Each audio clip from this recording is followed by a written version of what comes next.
Allume la radio. Serre-moi un verre. El programa de lenguas extranjeras de la Universidad de Pamplona tiene el placer de invitarlos a ser parte de Franco Radio, un espacio cultural donde ustedes, queridos franco-oyentes, tendrán una experiencia única, descubriendo e interactuando con el idioma universal del amor, el francés. Sintonízanos en la 94.9 todos los martes de 3 a 3 y media de la tarde. Aventúrate a este nuevo viaje donde haremos un recorrido por la cultura francófona, el arte, la música, las noticias de actualidad y aspectos generales de la lengua francesa. Compartiremos el set con invitados especiales y por supuesto con su compañía y participación a través de las redes sociales. Franco Radio, un moment pour apprendre et profiter de la culture franco-colombienne.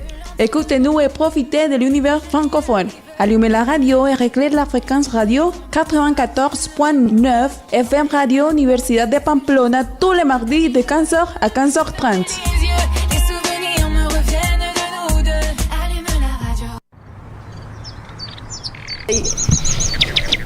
Muy buenas tardes a todos nuestros franco-oyentes. Estamos muy contentas de poder compartir con ustedes nuestra novena y última emisión hoy 12 de diciembre y agradecemos su sintonía con su programa Franco Radio.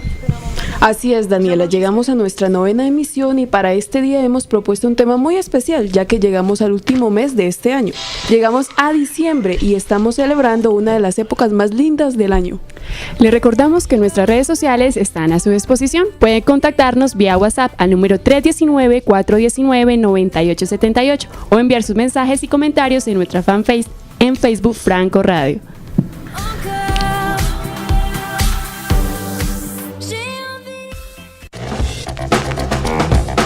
Et voici notre información à la une. Nuestros titulares del día de hoy son: tout d'abord, on va parler du jour des bougies en Colombie et qu'est-ce que les gens savent de cette célébration. Tout de suite, on va expliquer de quoi s'agit la conception de la Vierge Marie Immaculée. Ensuite, dans Francophonie en parole, on a une expression pour illuminer nos vies en raison des célébrations à Noël. Dans notre rubrique d'histoire, on va se remonter dans l'histoire. Allons au 10 décembre 1948 pour parler de la première déclaration universelle des droits de l'homme. Après, on va parler d'un point très important qui touche tous les foyers, les économies pendant la période de Noël et les taux d'achat que nous faisons à cette occasion. En plus, dans la pause littéraire, nous allons présenter un poème qui se rattache à notre thème du jour, un droit universel qui nous est très cher, la liberté. Nous emmènerons dans notre programme l'auteur Paul Éluard et son superbe poème La liberté. Dans l'espace allons-y, nous allons visiter les temples solennels Angkor Wat au Cambodge, un pays oriental d'une culture fascinante qui invite au voyage. Finalement, nous aurons le privilège de partager les messages que vous, chers franco-auditeurs et auditrices, nous avez envoyés sur WhatsApp.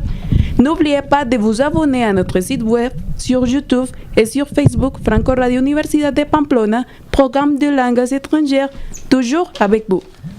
J'ai cherché un sens à mon existence. Que pensez-vous? Racontez-nous, à votre avis. Fini le cœur sans défense. J'ai cherché. Paula, décembre est arrivé avec ses vœux, les célébrations, les traditions.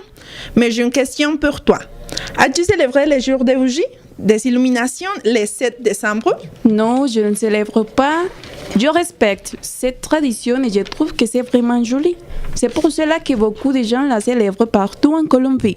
C'est une tradition de Noël dans le territoire national, qui unit les familles et qui est liée à la tradition catholique.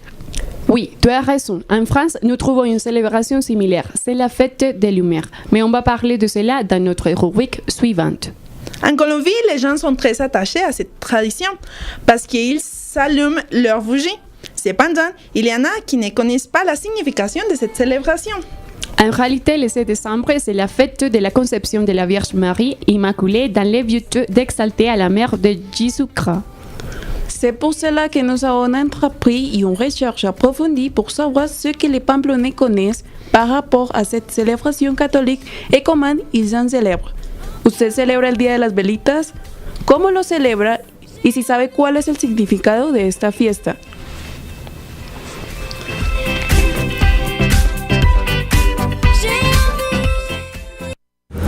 ¿Usted celebra el Día de las Velitas?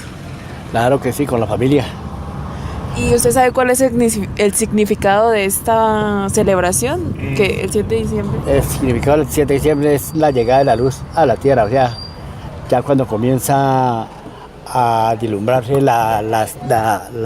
el 24, el nacimiento del niño Jesús.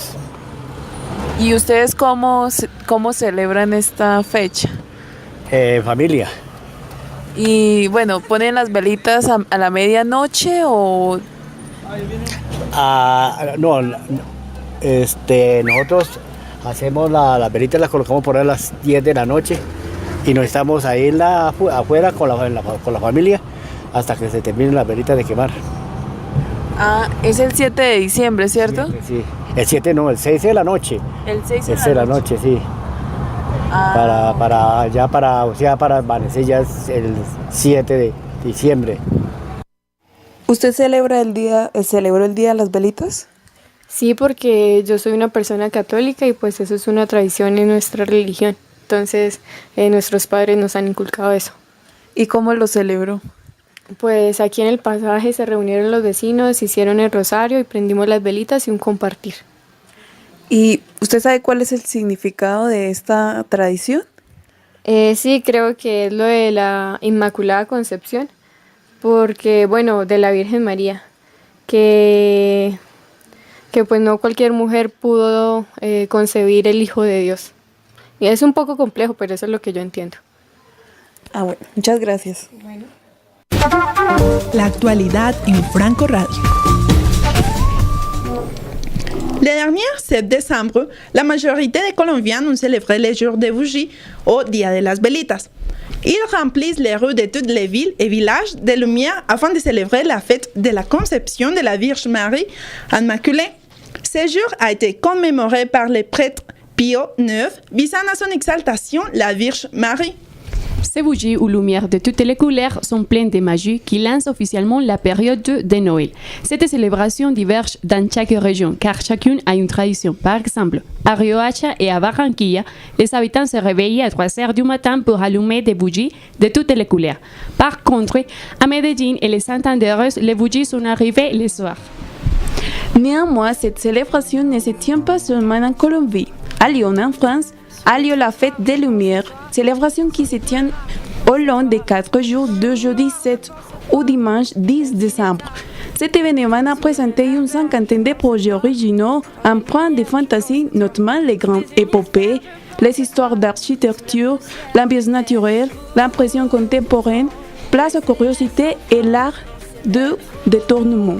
Il était magnifique car la programmation a permis de choisir ces centaines de projets.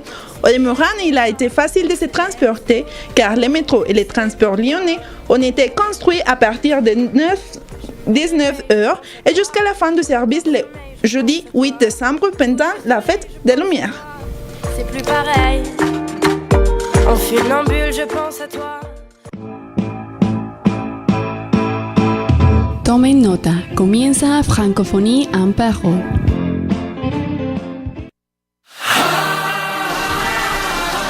Daniela, est-ce que tu aimes la ville lumière?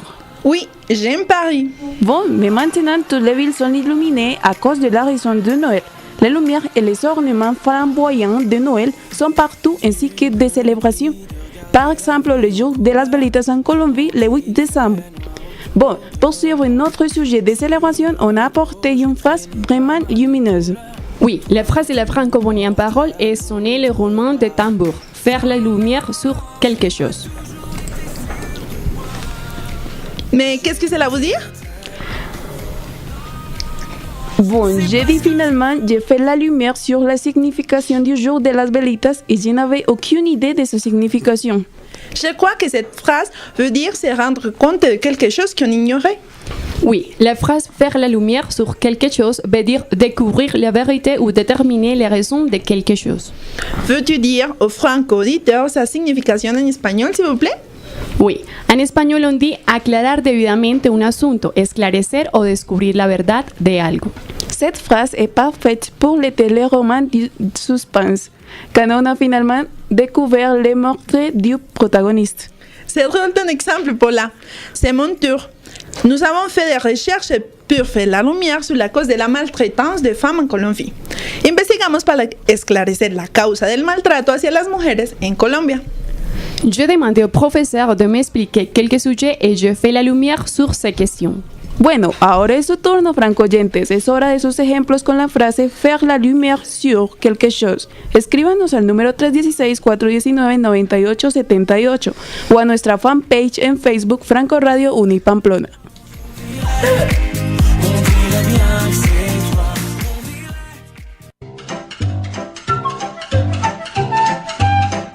Retrocediendo en el tiempo con Franco Radio. Mes chers amis, avez-vous écouté cette phrase? Tout être humain en tant que tel est indépendant de sa condition sociale a des droits inhérents à sa personne inaliénable et sacrée. Bien sûr, Caroline. Elle fait référence aux droits de l'homme, au plus connu comme les droits que toute personne sans exception peut posséder.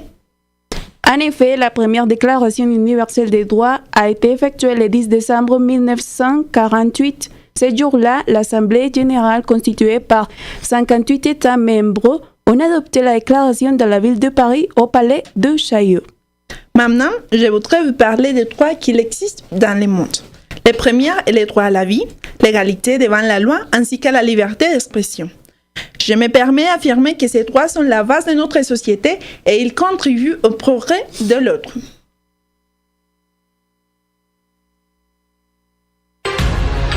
Tres, dos, uno. Comienza la minute de l'économie. Daniel, est-ce que tu as fait des achats le 25 novembre? Et oui, ce jour-là a été une folie. Tout le monde est sorti pour profiter des promotions en vêtements et d'autres produits. Cela a été un nouveau rendez-vous de promotion avant Noël. Et maintenant, le temps de Noël représente une véritable fête. Tout le monde est en train d'acheter des articles et d'ornements pour décorer leur maison avec les belles lumières et guirlandes. Il faut dire que les courses de Noël comprennent les sapins de Noël, la décoration, les bougies, les lumières, les dindes farcies et les vêtements. Les gens également dépensent de l'argent en cadeaux à offrir pour les familles et les enfants à la veille de Noël. En Colombie, on célèbre le jour de Noël le 24 décembre, tandis que dans le reste du monde, le jour de Noël a lieu le 25 décembre. Nous avons une tradition très sympathique de porter de nouveaux vêtements ce jour-là.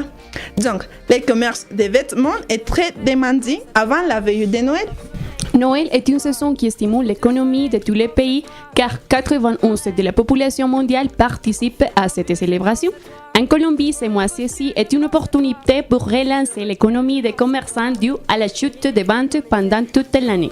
Le chômage a été précisément une des raisons de la diminution des ventes. Cependant, il y a des chances pour travailler en décembre en raison des célébrations et activités prévues. Si vous êtes chômeur, que faut-il attendre encore pour trouver un emploi? On vous invite à faire des économies pour faire les achats. Cherchez le meilleur prix du marché. Évitez de dépenser trop d'argent, mais ce qui est le plus important, c'est de passer cette délocation en famille.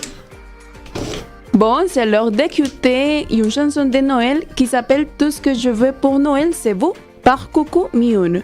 C'est un cover de la chanson All I Want for Christmas Is You de Mariah Carey.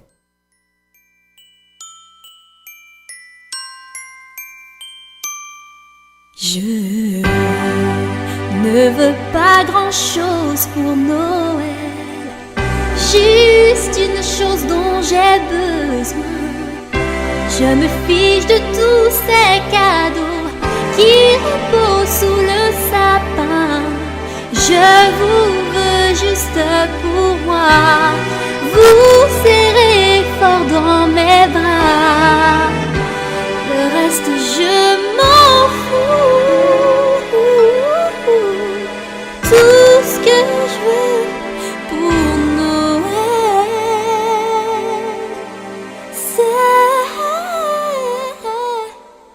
vous.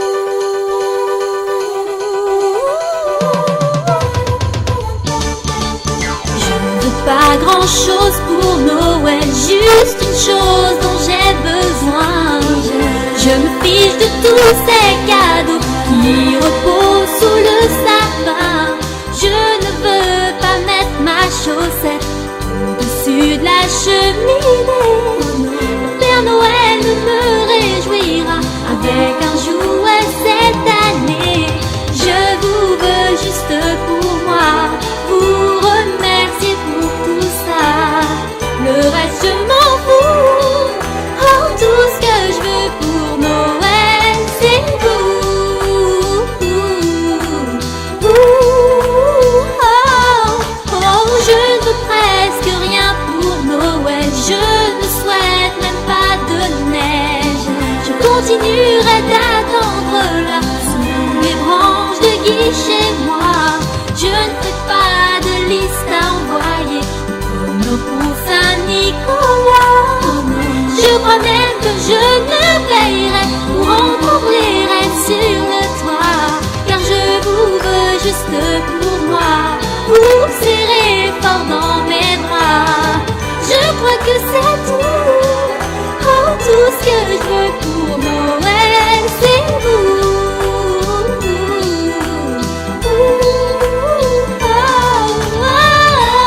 Toutes les lumières scintillent éclairant dans la nuit.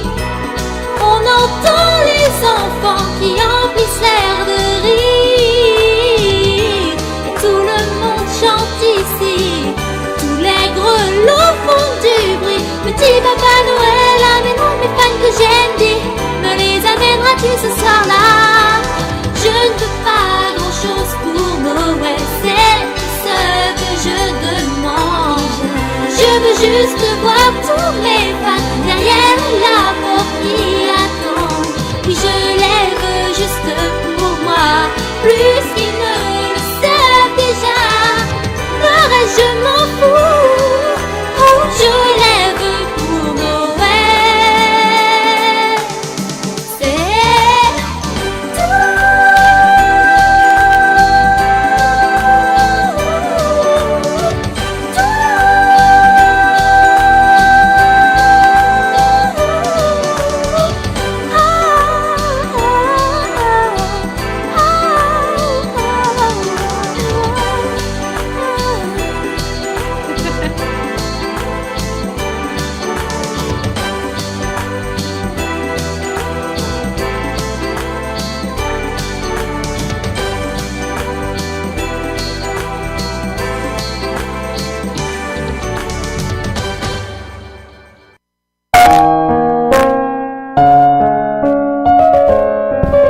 Liberté, sera qu'elle existe en réalité? Les impériaux l'achever quelques jours? Bon, l'esclavage sera toujours dans nos vies, car la liberté comporte le fait d'être condamné à prendre les propres décisions, et ces décisions toujours vont avoir des répercussions, soit positives ou négatives, et d'une certaine manière, celles-ci vont vous attacher. Liberté. Il est défini d'une manière profonde par l'auteur Paul Éluard dans son poème Liberté, paru dans le recueil Poésie et Vérité en 1942, au milieu de la Seconde Guerre mondiale. Le poème est d'ailleurs traduit et diffusé dans toute l'Europe par radio comme un message d'espoir et un hymne à la vie et à la liberté. Aujourd'hui, on a un invité qui va nous réciter le bel poème. Bonjour, le poème s'appelle Liberté. Sur mes cahiers d'écolier, sur mon pompier et les arbres, sur le sable et la neige, j'écris ton nom. Sur toutes les pages lues, sur toutes les pages blanches, pierre sang, pierre ou certre, j'écris ton nom. Sur les images dorées, sur les armes des guerriers, sur les couronnes du roi, j'écris ton nom. Sur les angles et les déserts, sur les nids et le genêt, sur l'écho de mon enfance, j'écris ton nom. Sur les merveilles des nuits, sur les peines blanches des journées, sur les saisons fiancées, j'écris ton nom. Sur toutes mes chiffons d'azur, sur les temps soleil moisi, sur les lacs lions vivants, j'écris ton nom. Sur les champs, sur l'horizon, sur les ailes des oiseaux et sur les moulins des sombres, j'écris ton nom. Sur chaque bufflet d'aurore, sur les mers, sur les bateaux, sur les montagnes démentes, j'écris ton nom. Sur les mousses de nuages, sur les sueurs d'orage, sur la pluie épaisse des fades, j'écris ton nom.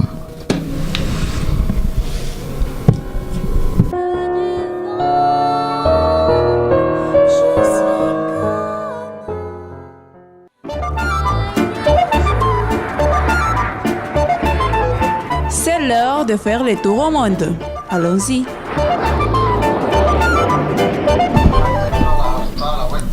Aujourd'hui, nous avons l'opportunité de voyager au Cambodge, un pays d'Asie du Sud-Est. Paula, as-tu déjà entendu parler du temple Angkor Wat?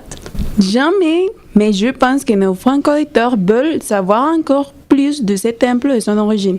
Bien sûr, pour commencer, je voudrais vous raconter que ce temple a été construit au début du XIIe siècle par les rois Survajarman, en devenant les mieux préservés et un important centre religieux.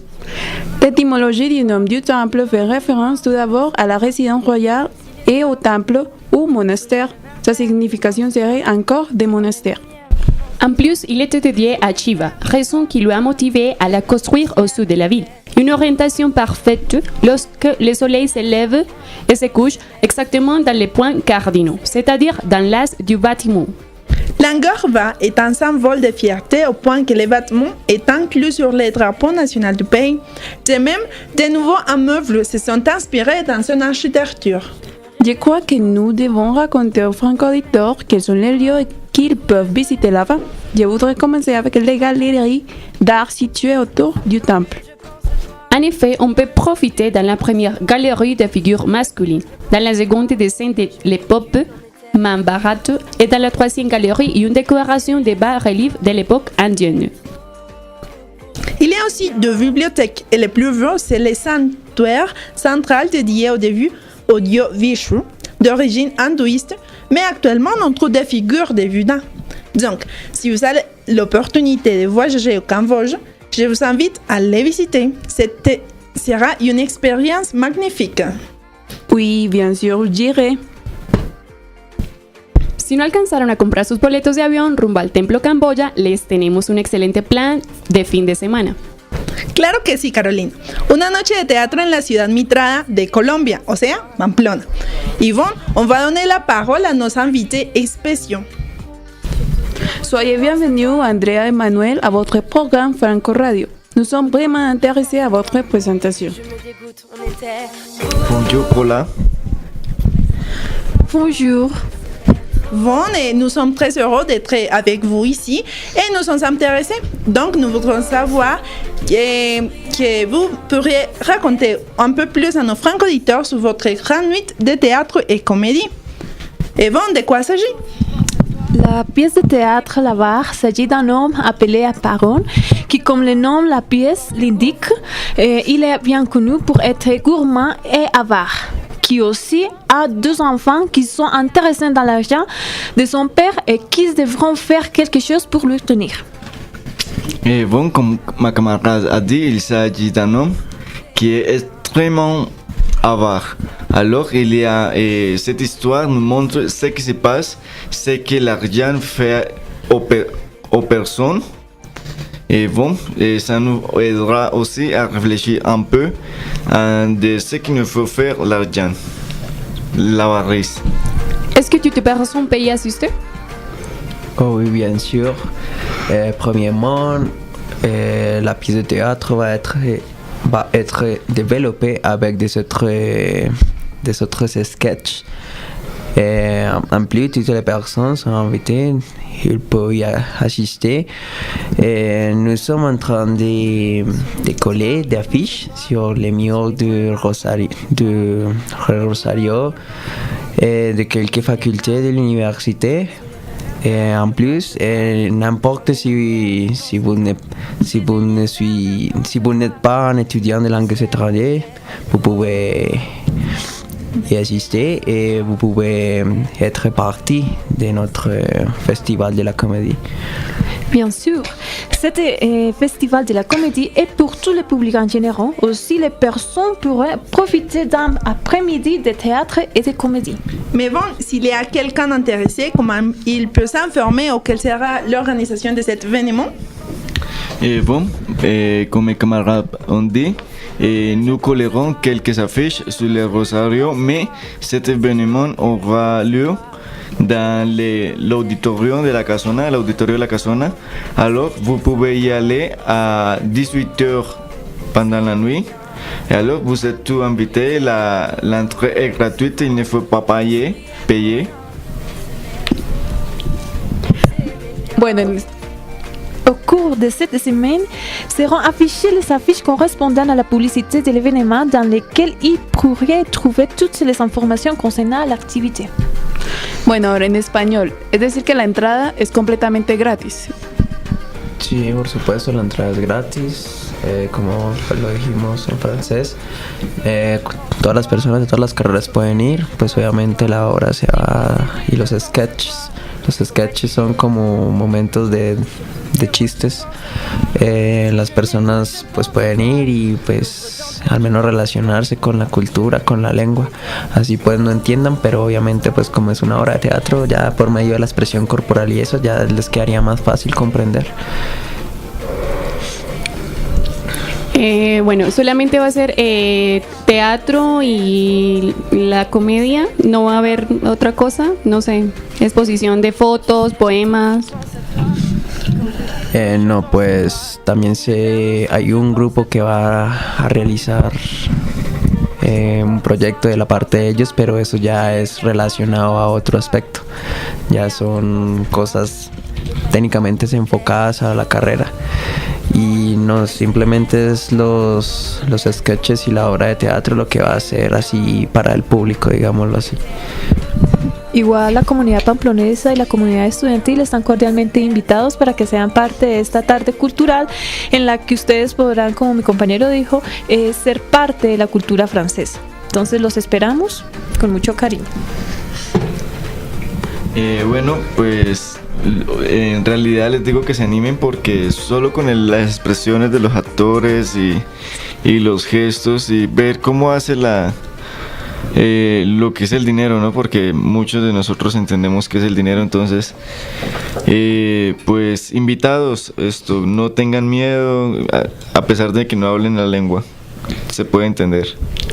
¿Puedes recordarle a nuestros francoyentes el lugar y la hora? Bueno, Auditorio de la Casona, viernes 6 de la noche. Empezamos a esa hora, 6 a 8 de la noche. No, tampoco les vamos a quitar tanto tiempo. Vamos a tener un delicioso compartir con ustedes, bebidas no alcohólicas, bebidas para ustedes y algo pues para compartir con ustedes para que se animen también a ir. Bueno, y llegó el momento de compartir los mensajes de nuestros queridos oyentes. Tenemos un mensaje de Alex Meriño, estudiante de la licenciatura. Dice que a él le gusta mucho diciembre, desde noviembre quiere decorar todo. Me gustan mucho las novenas porque aparte de que dan comida, la paso en familia. Y bueno, antes de eso queremos recordarles nuevamente nuestra pregunta del día. ¿Qué opinan de las festividades celebradas en el mes de diciembre y cuál es su actividad favorita? Bueno, nos llegó un mensaje de Erly García y ella dice: las actividades de diciembre son ocasiones para compartir en familia, para estar con nuestros seres queridos. Y mi festividad favorita es la de fin de año. Muy claro que es la del fin de año. Y bueno, otro mensaje que tenemos de Edwin Rojas, que nos dice: a mí me gusta mucho la de Año Nuevo, ya que cenamos rico con tamales y natilla. También por el ambiente, todo el mundo abrazándose, llenándose de buenos deseos a los demás para el nuevo año que empezamos. Postdata, un feliz cumpleaños a la locutrice la plus belle. Y bueno, tenemos un último mensaje de una persona muy querida que nos manda su mensaje desde la ciudad de Medellín. Así que vamos a escuchar lo que nos dice.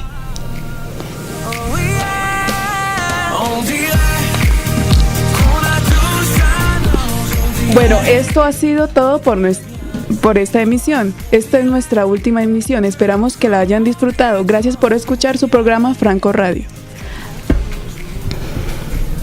Bueno, entonces vamos a escuchar el mensaje de nuestro franco oyente desde Medellín.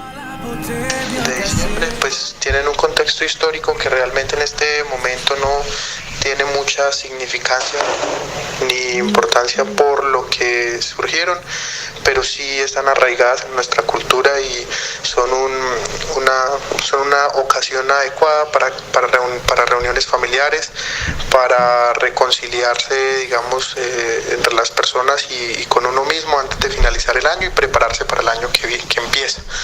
Entonces, la que más me gusta es, yo creo que más que el 24, incluso el fin de año, porque el fin de año marca el momento justo en el que vamos a poner otros 365 días por delante con motivo